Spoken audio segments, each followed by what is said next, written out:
আসসালামু আলাইকুম। আজকে একটা সত্য কথা বলবো। আপনি যদি কাউকে সত্যিকারই ভালোবাসেন, তাকে হারাতে না চান, তাইলে কখনোই তার সাথে কথা বলা বন্ধ করবেন না।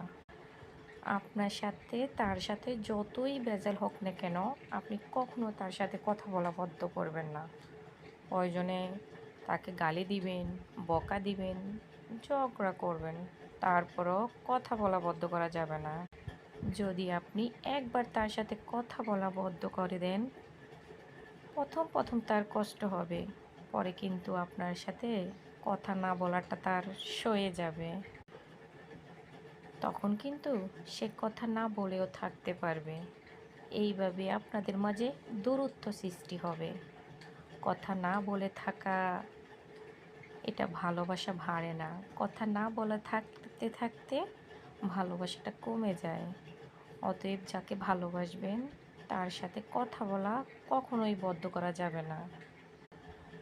আমরা অনেকেই ভাবি যে তার সাথে কথা বলবো না, রাগ করে থাকবো, তাই অন্তত সে আমাকে বুঝবে, অন্তত আমার সাথে আমার জন্য পাগল হয়ে যাবে।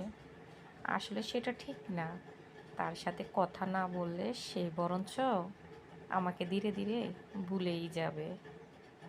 তাই যাই হোক না কেন, কথা বলা বন্ধ করা যাবে না।